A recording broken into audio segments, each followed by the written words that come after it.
like to say, because all the trees are just like stripped away from all the leaves. So yeah, Uh, just been indoors today because I'm like I don't really want to face the windshield.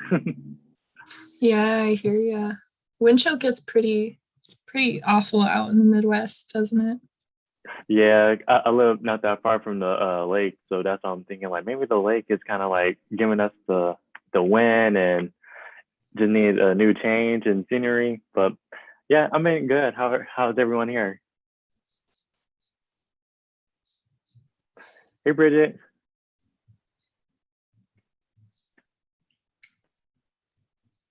I'm doing great. I am excited for this and I'm excited to start Blue Jay, let me tell you, because once you're in it, it gets a lot easier to keep going.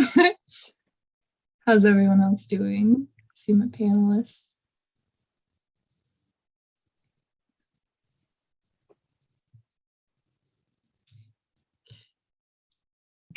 Yeah, I'm doing pretty well too.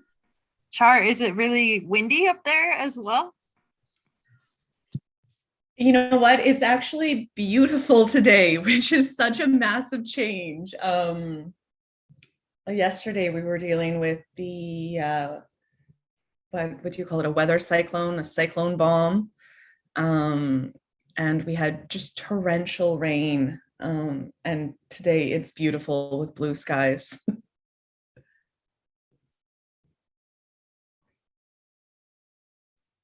Wonderful. I'm loving everyone seeing everyone trickle in. Darian, did you want to jump in for a second before I start everything off? Yeah, I'm doing really well. It's nice and breezy here, so some nice fall weather. Yeah, not too much, just doing really well. Excited for the panel. Wonderful. Oh, Brooke. I see Brooke, our board president here. Thank you for joining us. I know you're very busy. It looks like everything's good to go on YouTube. So just to let you guys know, I'm going to start with a little prayer. I'll start with my introduction. How about that? So, Natalie Giazo, Ganawiuge Koyukono Nundage. I'm Natalie. I come from Oklahoma Cayuga people. In my spare time, I do language revitalization work, which is why I will be saying a prayer for us today. When I do this, I'm going to turn my camera off. I'm going to say it, and then I will say it again in English, and then we'll go from there.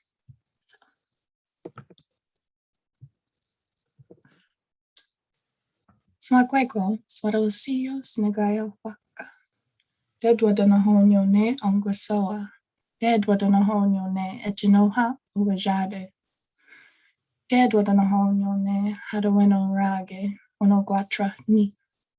Dedwadanahonyo ne Wayami Yota. Dedwadanahono ne Odehadoni. Dedwadanahonyo ne Gadinho.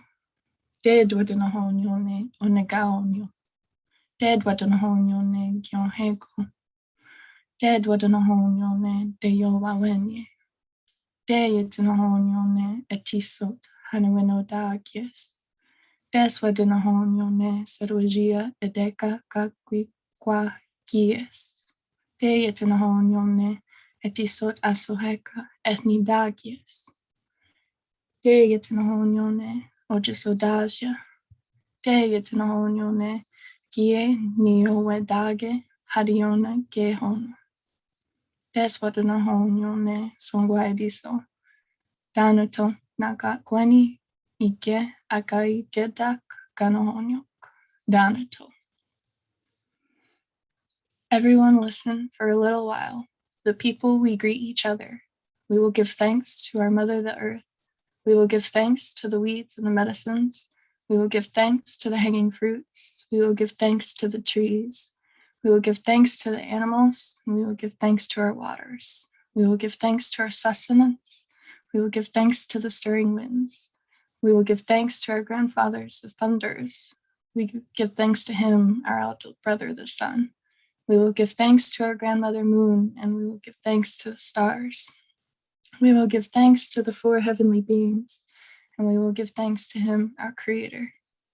That is all what I was able to give thanks for. That is all.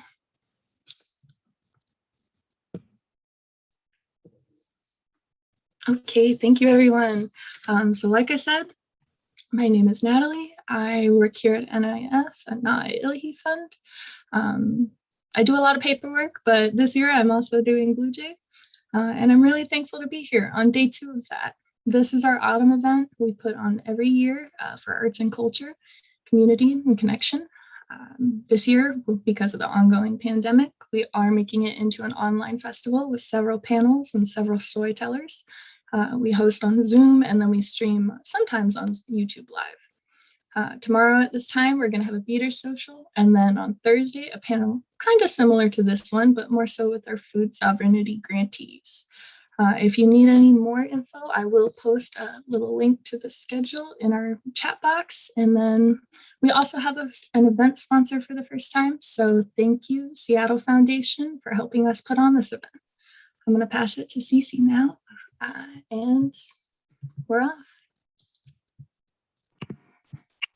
Yeah, Natalie, thank you so much for that beautiful prayer. I'll introduce myself now. Walkenis Nichpachwai and Ishwanisha Cece Hoffman, Washash Numatilla, Nichawi Kaniknashwa. Hello, good afternoon to everyone joining, either in this virtual Zoom room or watching live on YouTube, and even watching later. So thank you for joining. My name is Cece Hoffman. I'm from the Confederated Tribes of the Umatilla Indian Reservation, and I am the Environmental Justice Coordinator at Na Ilhi Fund. So I have had the absolute honor and privilege of working with these amazing folks who are joined with us on the screen in this past year in our Sovereign Futures Cohort. So the cohort started for the first time last year with these 3, along with a handful of other amazing folks across Turtle Island. And it went from last fall into the spring of 2021 for about 6 months. We all came together, and these folks really just have such passion and drive to see change, not only within their community, but within the world, and especially pertaining to Indigenous environmental justice. And at Na Ilhi Fund, we have been really wanting to provide a space for Indigenous folks to come together and bring those ideas to life. And so that's what this cohort was. And we're currently in our 2nd cohort this year, but we wanted to hear from some of the cohort members from the past year just about their experiences and what they learned, what they taught us, because we learned a lot too from them, and just what their process was. And so I will now pass it on to them to take some turns and introduce themselves, and we can begin hearing just about that experience. So if anyone wants to go first, we can go in a circle of just sharing who you are, where you come from, and a bit about your work and your project that you have been focusing on throughout the cohort.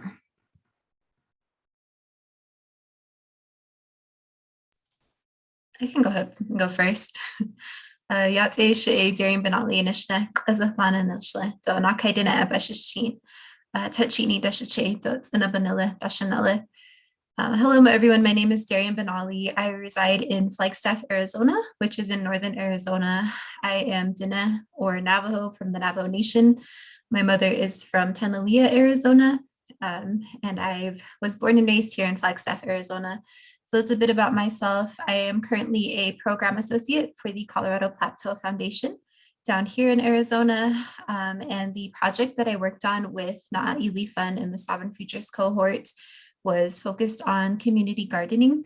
And that sort of transitioned to a bit of language revitalization, which I can speak about a bit more later, but I won't take too much time here. I'll go ahead and pass it to Sir Lawrence. Pinigigi. Thank you, Darian. My name is Sir Lawrence Tinder. I'm from the Ho-Chunk Nation, the people of the Big Works and the Northern Territory of Wisconsin. And I'm recently graduated from college, so my story kind of was in when I was in undergrad, but now I'm hopefully can share a bit more what I'm doing after later on. And my project was more about native science, how to incorporate indigenous traditional way of thinking to modern science, and how do we bring that together. And really working with wild rice. Many people in Northern Territory love wild rice, and hopefully I can share that love with everyone here today.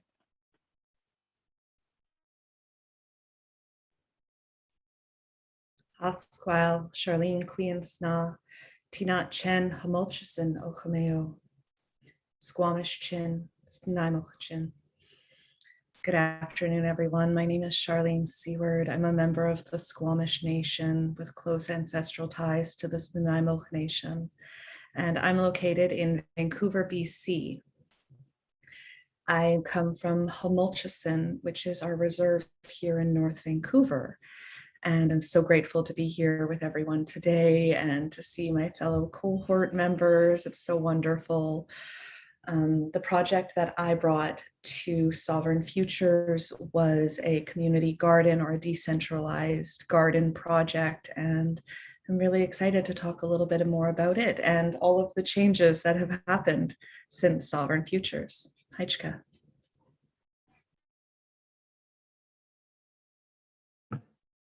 Wonderful. Thank you, everyone, for agreeing to be here, and thank you, everyone, for attending.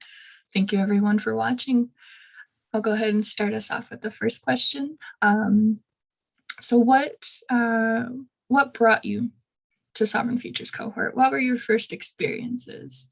I don't know if anyone has a particular story that pops into mind, but you're more than welcome to do that, or can volunteer someone as well. Sir Lauren. I could start. So it was really in a pandemic where everyone was online and most of us online. It was really a tough time because that was like in March, April, where everything like really hit in America. And so I'm in this community group of Ho-Chunks in Milwaukee. So we call ourselves the Urban Natives in our Facebook group. And they were just sharing like just different resources, and I come across the Now Be Fun page, and I'm like, oh, this seems fun. Like, you know, like I'll see what it's all about. And when first like looking at it, I was like, okay, I'm kind of scared because like I don't have nothing that I think I can offer at that time to be a part of something that was great. When I'm reading, it's about futuristic, about helping build community. I just barely just know how to transition from the pandemic into like staying at home. So like my life before the pandemic was I was like fast thinking, always busy. And so when I'm seeing this program, I'm like, well, it's a great opportunity to one, get connected virtually, because like this is me kind of like learning how to work with computers and stuff. Like that was like really the biggest new thing in my like world living, especially in the city, since a lot of us urban natives are like spread across. So like that Facebook group was like a community within itself. And so seeing that community was like, you know, sharing about other communities I could join, I was like, why not? And so I applied, and once I applied and did a great interview and with great people like CC and Bridget, I was like, oh, okay, like this is something that's like people are looking for me, because at one point in my life, I didn't really see as a younger youth in my community as like being able to add into my community. And being in college too, being like in my opinion, I felt like, you know, I was taken away necessarily because like I was focused in school, not having time to like talk to my community. And so when the pandemic really happened and being able to see this project and this cohort and this program all together, it was like, yeah, I'm definitely going to commit to this, because this is something that I see myself being able to learn from others and also to share what I think. And it was a great feeling in the beginning, and it's always a great feeling still today.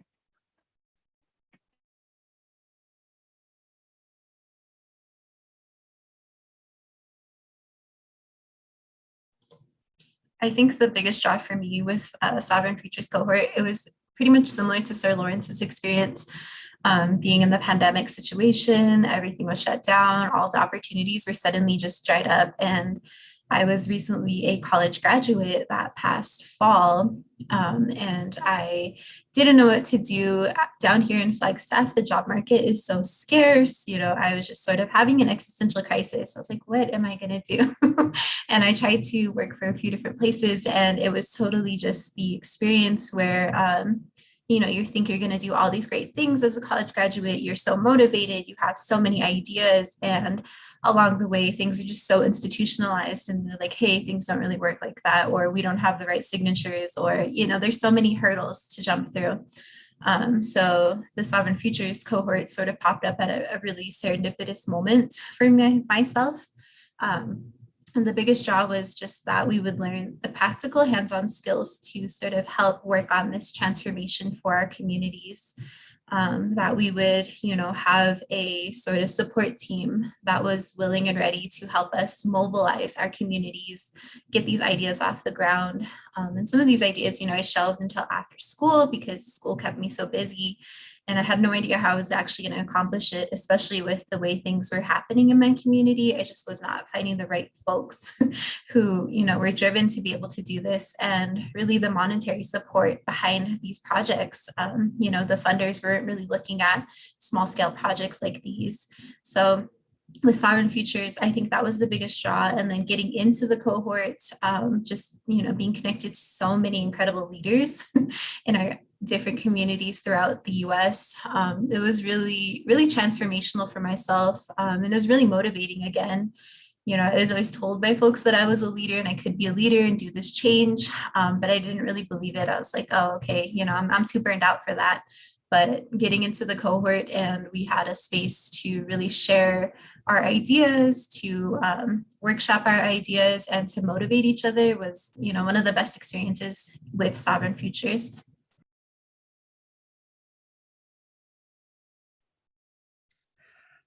So I actually came upon Sovereign Futures program haphazardly. I call it serendipitous, or a universe thing, or a creator thing.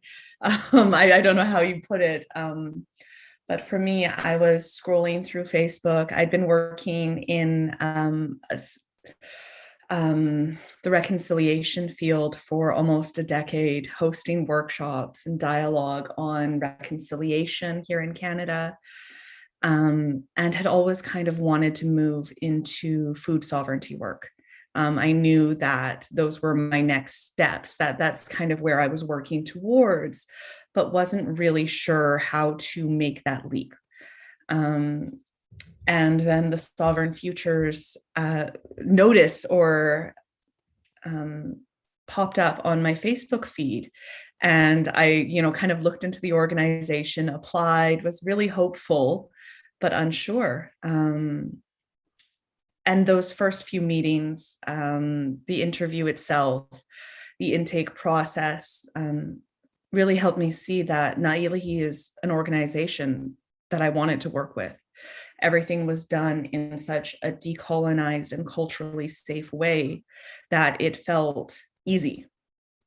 And you could tell from those first few meetings with our cohort that it was about so much more than sitting in front of your computer and listening to someone talk for a few hours a couple of times a week, but that it was about building partnerships, building relationships across borders, across the country. And quite honestly, this program was life-changing for me. Wow, thank you all so much for sharing already, opening us up so strongly. I'm trying to think of how would I describe the cohort and just how we spent time together. And I feel like you all are painting the picture really well. And at the same time, it's also kind of hard to do so if not actually being there too.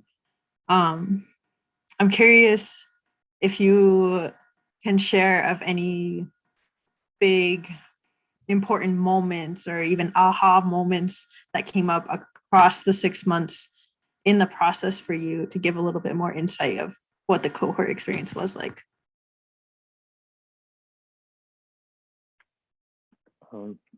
My biggest aha moment was the fall term, because that was really the laying out the foundation of what it was going to do for the spring.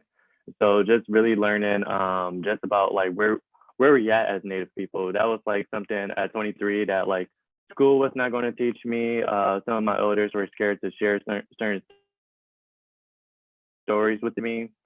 And just being able to work with someone who works in social welfare and knew the history of that and like mapped it in a river. And I really appreciate that because it was like allowing me to learn from again like a decolonizing way, like so use the book and like concept maps that I was like, wow, like this what I really understand and I get. And it was what hit home was that like it was deserving that like we all learn our history and we all learn the story that our people before us came, because that will help us set the tone for the future. And just seeing that like it was like that day, because I remember it was like a warm feeling, like my body was very warm because it was like, wow, this really happened. This is why certain people like this way and certain why like it was like a reason why, but same time it was like we made sure we linked it back to love, to like loving ourselves, to make sure that like who we are today represent something powerful. And that's something that like gave me more courage into like going into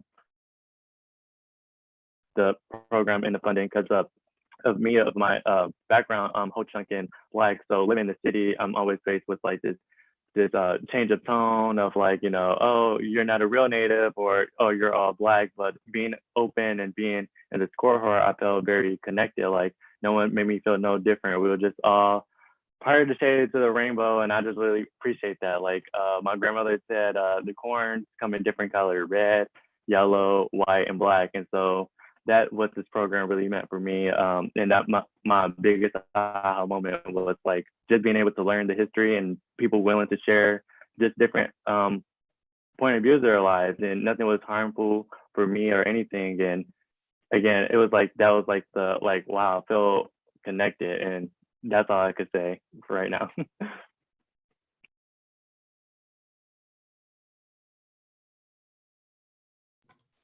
I think my aha moment came really when we started sort of taking our conversations to a deeper level. So we started out with a lot of historical context of what happened in many Native communities, and we got the chance to really take a deep dive into how that really impacts our communities. And still today, a lot of things that you hear about like Navajo Nation, it's, the uranium of the 1940s, the Cold War struggles, or even the shutdown of NGS. But, to actually express that and tell people how that's actually affecting our communities is so different. And it's a little bit disheartening that we do have so many same experiences across the United States as Native peoples. But the aha moment for me was that, we're not staying in that depressed state. We're not staying in that sort of like struggling area of sort of woe is me. All of us, we're trying to mobilize. We're trying to make bigger things happen in our communities, and we're still trying to hold on to our passions. And I think that was the biggest aha moment, that we're not giving up. We're still here, that we're still trying to push and progress forward despite all these challenges. And that although a lot of us had the similar feeling that many in our communities didn't care, or that, they just didn't have time for it, that, there's some type of collective power in knowing that folks across different communities we're experiencing the same type of struggles. And there's something motivating about that. So I think that was the big aha moment for me, is that we're still progressing and pushing forward with innovative ideas. I almost feel like this whole program was an aha moment in so many different ways. I think overall, the biggest aha for me was realizing that my dreams, my vision could become a reality. And that happened in a number of different ways throughout the cohort. It was through relationships we developed with our cohort members. It was, through the support of Cece and Erica and Bridget, who just believed in us completely and believed in the work we do, and supported us so wholly that it was kind of one of those, how could I not try? How could I not make a leap and do this? And I guess the biggest, aside from those two massive aha moments, the biggest moment for me was realizing that I had the capacity. I worked for so long in one field and thought that that was my only expertise, that that's what my skill was. And I didn't understand how to make the leap from reconciliation to food sovereignty. And the program really helped me understand food sovereignty as an act of reconciliation. So that was truly a gift.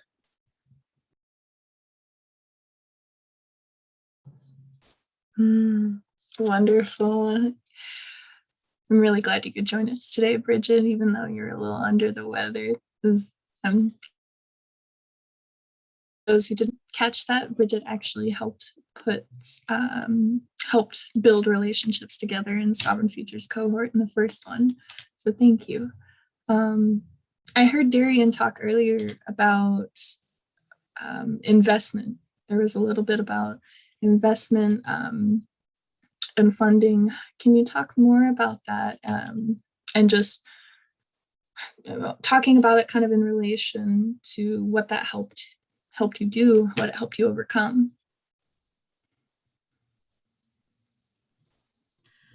I think the investment from Sovereign Futures and Not Ely Fund was just critical in getting my projects off the ground, because they're happening at such a small scale.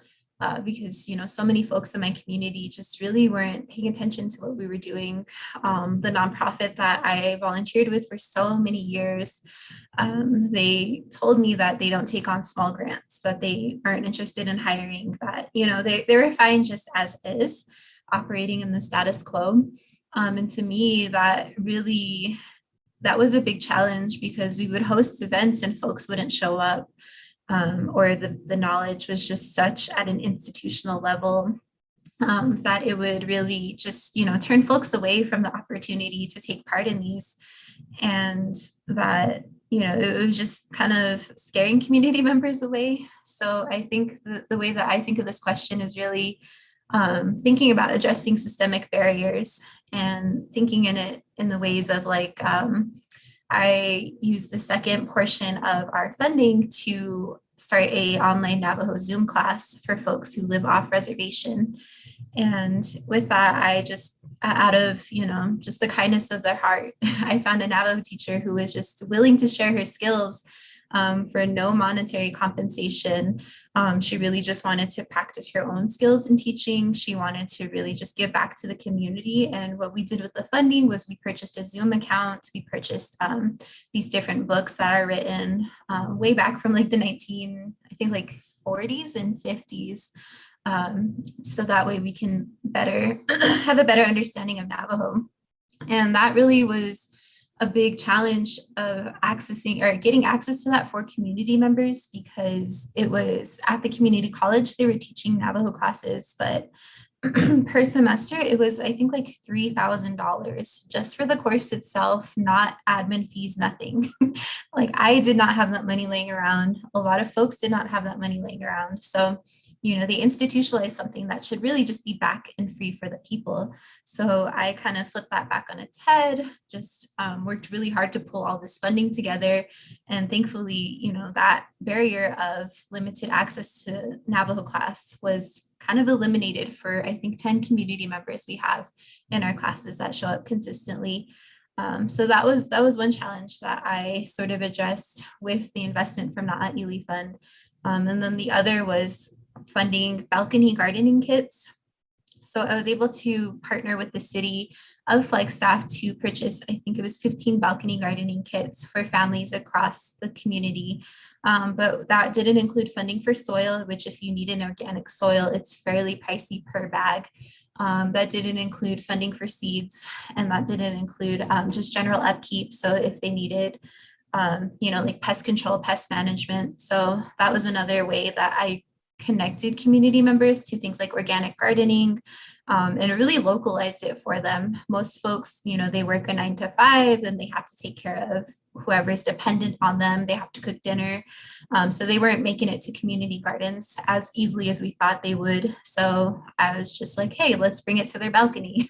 Let's bring it to their front porch. And it was really successful in addressing the different barriers that community was talking about. So, yeah. And then just for a little context, everyone, because I realized I didn't give that, cohort members did receive a stipend, and then there was seed money for project. And so part of what Darian was talking about was that seed money. Do either of the other participants have any experiences about which they'd like to share? Yeah, I think, Darian, you really hit the nail on the head there. A lot of funders are looking to fund large scale, large impact projects. And it's a massive systemic barrier, especially for Indigenous people and Indigenous communities who may not have their own society set up yet, who may not have a charitable number. The stipends that were given by Nailihi enabled me to jump into community gardening really quickly.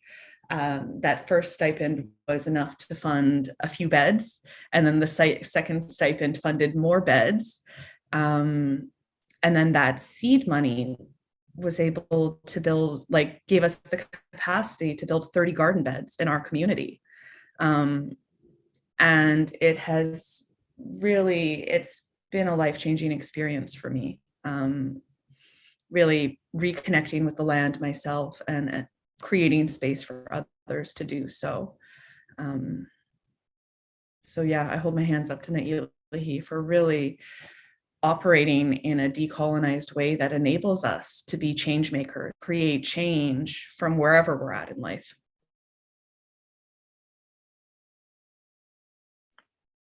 Same. Because one, I didn't know what funding was like really meaning. Because in school they was like, I would hear that word so often. I'm like, oh, funding. I would think like that just like someone's talking to you to really just invest. Obviously money too, but I don't really understand the layers and the infrastructure until our fall section of this Nali, when we went over the different type of funding, like grassroots funding and how to apply for funding, and also what made me feel really appreciated just the resources that we have in this cohort and amongst the great staff of this program. Because it was also to the point where it's like, if you need help with writing a proposal, we can do that, and that's something that like, even when I was like thinking like my college wouldn't even do that. Like they made it seem like that was like taboo if you ask for someone to help you with a proposal, like. And just to know that like we had this openness dialogue about like funding and how to talk to people about your project, and it's okay if one person didn't believe it because you have another person that's going to truly believe in what you're doing. That like so like into me in my heart, especially when going into the summer where the funding helped me build a community. So like in the higher education school I was at, Marquette University, we had a 0.2% of Indigenous population on campus, and this is a city of 85% Indigenous from the north side of Milwaukee and the south side of Milwaukee. It's that they didn't really see us for some odd reason, but they only see us for like mascot and logos. And so when talking to like the president and like the dean of my college, it was more about like, if you don't want to be a part of this, just more on your hand as a settler, because I'm learning like with the language and with English language, there's a lot of harsh words. So if I said colonizer, obviously there's colonizing space, but it was settler because it was like you made this building sit on native land for so long, and you see us every day. You don't speak to us, and then also there's a back history of where Marquette is located. We're located next to the Menominee Valley. In other words, the Menominee Nation, amongst the Ho-Chunk people, the Potawatomi, the valley was known to grow wild rice. So Menominee people call it Menomin. And so just the fact that Marquette is next door to this and see no problem as so there's no wild rice, the water down there is polluted, and there's no research. And so when talking about funding from an institutional level, it was really hard to navigate, but I never gave up because my goal was to bring a community of different Indigenous people for this project, because I felt, well, since I'm graduating, I would rather see 7 generations of people doing this, because it took 7 generations for me to get to the higher education. How many people fought for my rights to be in the classroom. So I took that honor and made it sure that like, okay, if I'm leaving, I want to be sure that like by 2050, like this program is still around, among different nations, because that was one of the things about urban natives. Like we have this barrier where connection is so scarce because everyone is in different tribals. There's intertribals amongst us, and so teaching and knowledge is very like different for many of us. So when I thought about wild rice, especially the history of wild rice and where it was located at in Milwaukee, I was like, well, this Milwaukee is known for the meeting space for many nations. Many nations came to visit for the, of course, wild rice, but the street grass that you can smell mile away that elders would share with me, and just by the Manich, the water, the Lake Michigan next to us, and so just knowing that, like, this city that I live in represent like a built-in community. I wanted to do that for the level of like college, because I worked with a Menominee student who went to go find the Menominee rice, because the Ho Chunk people, we're not rice stewarders, so it would be disrespectful for me to go find wild rice, But working with Menominee students and working with the Menominee Nation was a great point. And then also working with someone from the Cherokee Nation. So again, kind of bringing that, like, even when we get into these Western colonizing spaces, that we still can be connected with among another, even our teaching are different, but we have that commonality of like, preserving something. And our preservation is the wild rice that, was grown in the Menominee Valley. So with the funding, really helped me achieve that, because I was able to like sponsor those students to have gears when I was a farmer for a short time in the summer. I learned ricing. And so a lot of us had, different structures. So I was able to support those students with transportation, support them with gears, because we needed like really high boots to do the ricing. And again, we had a fry bread night every Friday too. So that was something that, like, I learned like different people fry bread. Like, to me, every native said like their mom and their grandma fry bread is the best. Yeah, I'm not sticking to it too much, because I'm like, other people fry bread. Yeah, we all should try it. And so again, like, not only really made that community within me, and so that's the appreciative I have.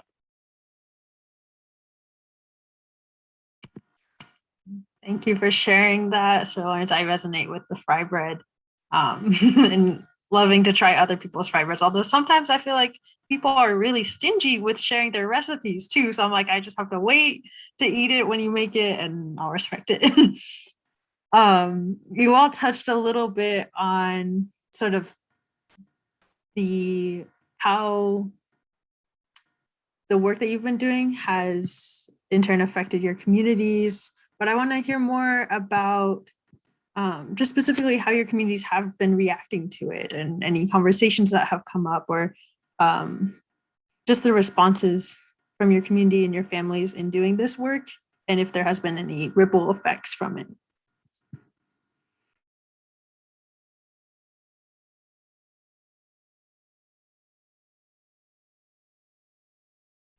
I can share. Mine's with working with wild rice. That was it was really one. It was tough to kind of like go navigate to like how to get it when traditional knowledge in the Milwaukee area is very scattered again. So when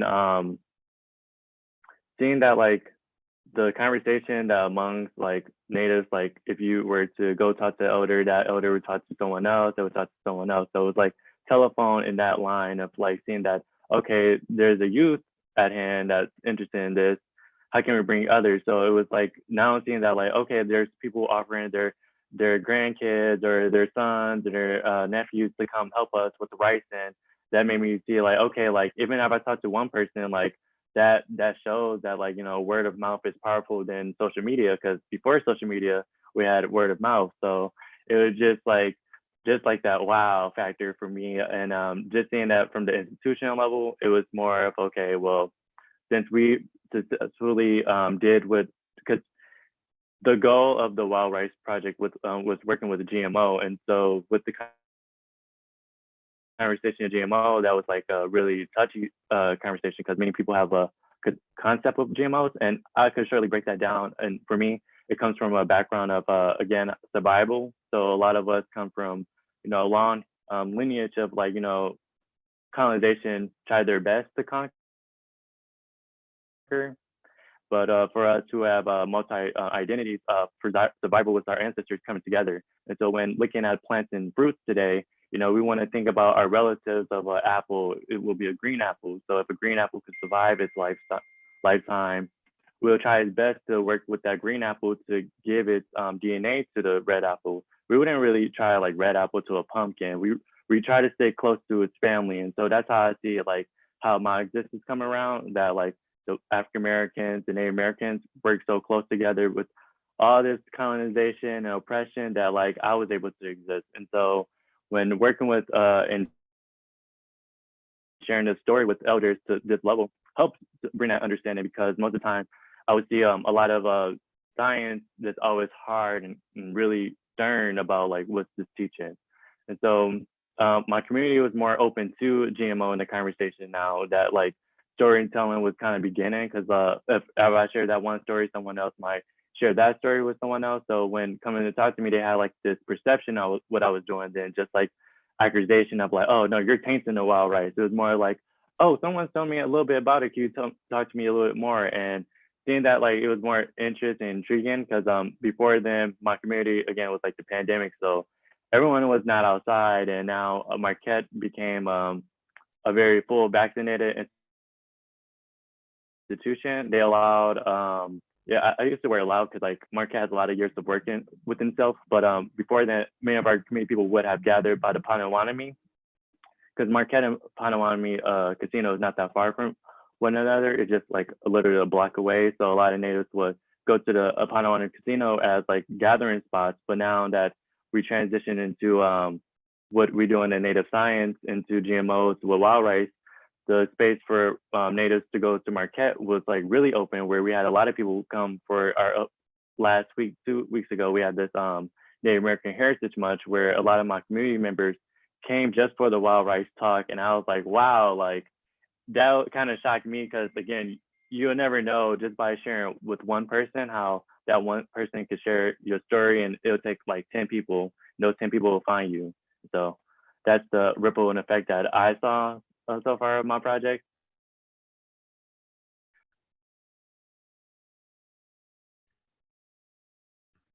That was great to hear, Sir Lawrence.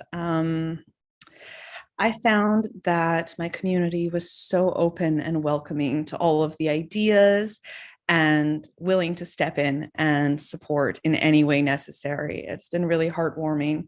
And at the same time, it's kind of hilarious. I have pictures of one of my aunts who is in her mid-60s helping me carry just over 2,000 pounds of soil from trucks to garden beds. And this was just like the general experience throughout the summer. I had my nieces and community kids who were willing to, instead of doing whatever kids do on their summer days, help me move wheelbarrows and wheelbarrows and wheelbarrows full of soil and compost. And for me, I really saw it as an opportunity to bring the community together to help children learn, but also give them the power to grow whatever they saw fit, really seeking to support them.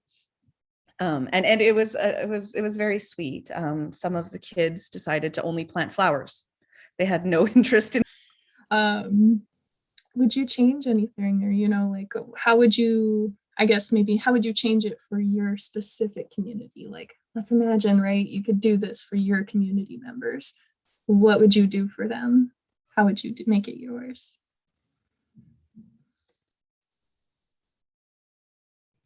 This is a really big question, I know. That's an awesome question. Because after the time when we separated, which we didn't, we all are still connected. It was just like, wow, like just knowing that every Monday, I believe it was Mondays and Tuesdays, like my days kind of all foggy, but I just remember like at the beginning of the weekend, I just made sure I would set that time and have my like computer set up, have my cozy blanket ready, like, just make sure like that time was just for us. And just knowing that like, it was a safe space. We always started everything with prayer and everything with prayer. And just knowing that like, we're really learning from one another from just an intergenerational level. Like sometimes I will feel like oh, like, I'm 23, I'm like still maturing to the world and still maturing to like who I am in this world. And it's like, what can I do to help? And that's where this cohort really taught me, like, I could do a lot just by believing and having people believe in me.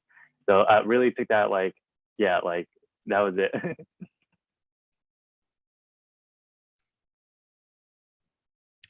I think if I were to change anything about the program itself, I would make it 2 years long. It was it was such a gift. And Sir Lawrence, you're so right. It was a lot of it was about that community. We had the ability and the space, safe space, to create a community in a virtual community, again during COVID when everything felt so disconnected, and the ability to maintain those relationships has been such a gift. I was at a Indigenous food sovereignty symposium last month, or maybe just about 6 weeks ago, and Spring Alaska was there presenting on sweetgrass and growing sweetgrass. And it was so incredible to be able to see the people that you'd gone along this journey with, and to see the amazing work that they're still doing. Yeah, so if anything, I would probably extend the length of the program just so that we could all be together for a little bit longer.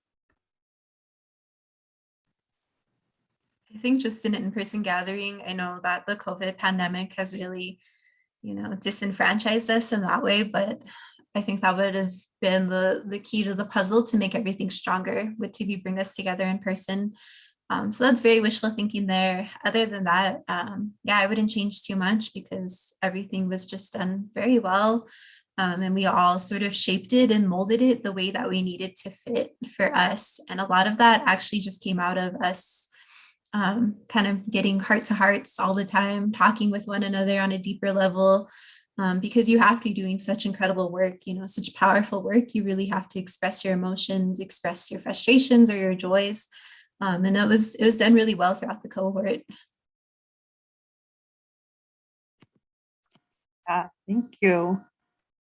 Chloe, do you have any questions that you see coming through YouTube? Oh, she sent them to me, so I actually have one hot off the presses in YouTube. So during the course of the cohort and project, did it give you a better sense of self? Did it help ground you or strengthen your connection?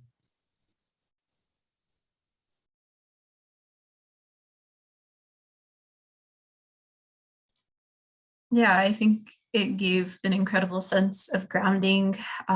It's a very humbling experience to do that, to participate.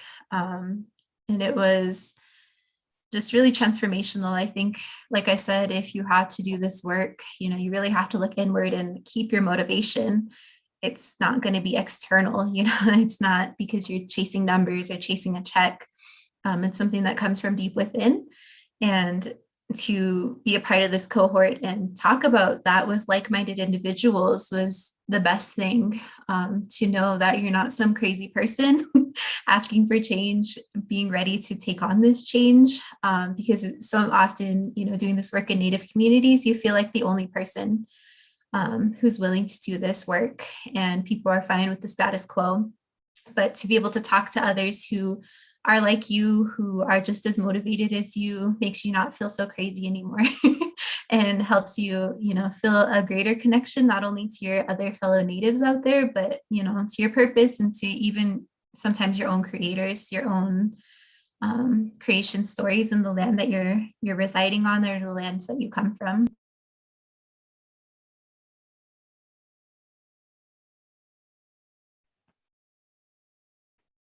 For me, it really did take me to a new sense of self, because I believe before the pandemic, like I was so used to like, okay, I want to do this, I want to do this in this time frame. And when kind of everything rattled and when we started, it was kind of like readjusting back to society, even though we were still under the pandemic. It just made me feel that like my grandmother's prayer was still with me. Like on a level of like, I had this idea just didn't come from nowhere. It just had to come from somewhere I knew that like resonated with me. And each time I like, every meeting we have, I take away of like, wow, like Darian said, you're not crazy. Like, because most of the time of doing the work, it's like we are I don't want to use that word, but like sacrificial lamb, like, being able to like having to look crazy because we have these strong ideas. And when we start slowly seeing like it manifesting to like reality, like that's where it was like my grandmother's prayers really with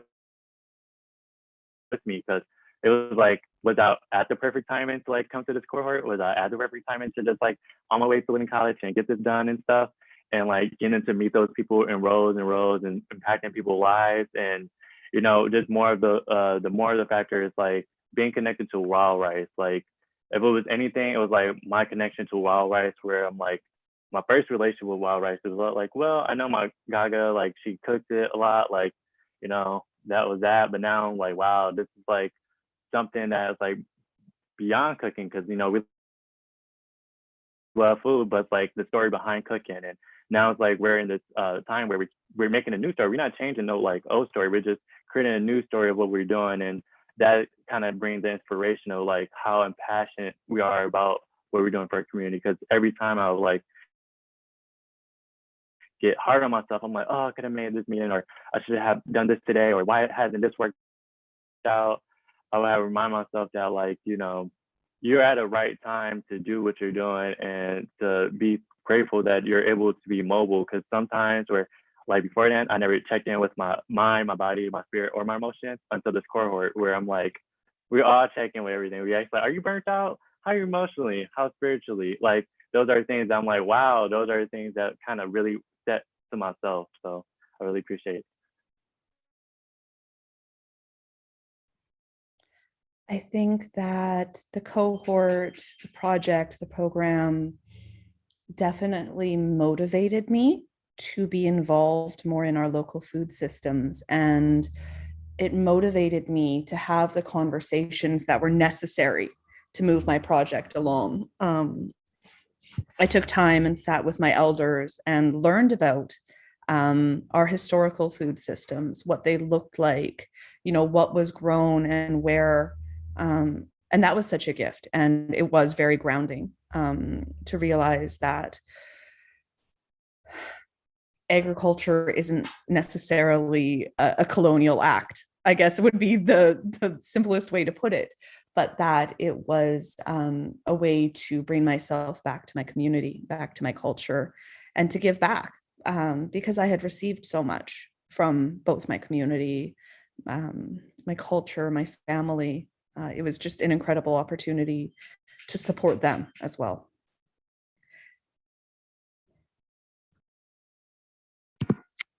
Thank you all.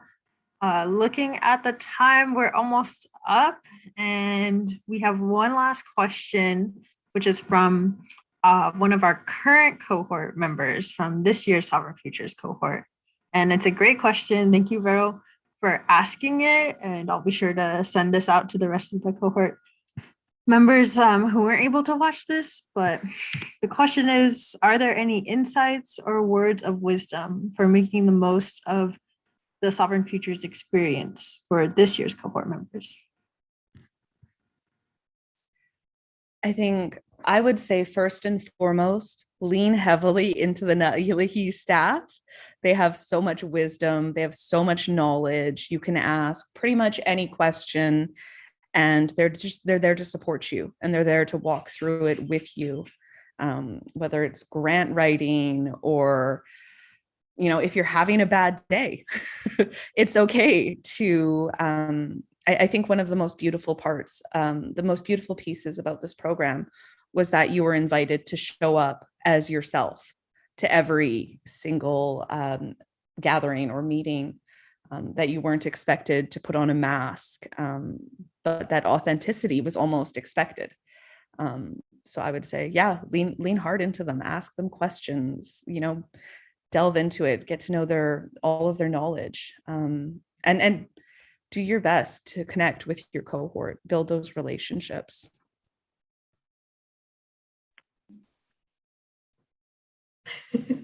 I think just taking time for self-care during this period, it can be really transformational. Sometimes sessions were really heavy when we got into really nice, good deep topics. And really just remembering to take care of yourself. I know that was something that was promoted amongst our cohort, was just to, take a breather sometimes, be mindful of your breath, whatever you have to do to just really stay centered and recenter yourself, because it's transformational. It's honestly pretty life-changing. As you might have heard, we've all, took something very deep away from being in the cohort. Yes, I swear. It's like, I swear you'll cry at the end of the last class. You'll be like, what? Like, it's like all over, I swear. And it's really, my advice is dream big, think so big, and start so small, because that's one of the things that not only like did for us. It's like, don't dream small about what you want to do for your community. Dream really big, and then we'll take those baby steps with you. And seeing that, like, okay, like I'm dreaming so big, but then like, what can I do right now? And that was like the wake up call that like the 9 Fund showed me, that like you're doing it, and you're doing it every day. So like, don't be hard on yourself at all throughout this time. Give yourself so much grace and so much connection, because again, your ancestors are literally there with you. Even if it's virtual, we're on screen right now, they're behind us. They're like, yes, like we're so happy to be making sure that we're making this connection, because we wanted y'all to meet so long, and now that everyone is meeting, that's the biggest takeaway I could take away. Oh, everyone, thank you. That brings us to just about 1 p.m. If you'd like to learn anything more about Illy Fund and how you can be involved, you can visit our website. I'll put that in the chat box in a minute. Check out other Blue Jay Festival stuff. I'll have a schedule there. Tonight, we're going to have Gerard Miller telling us stories at 6 p.m. We have Facebook, Instagram, links will be there. And wow, it's over, but I'm kind of sad. Thank you, everyone, for joining. This was wonderful. Bye, everyone. I hope you all have a great day, great week, great everything. Bye.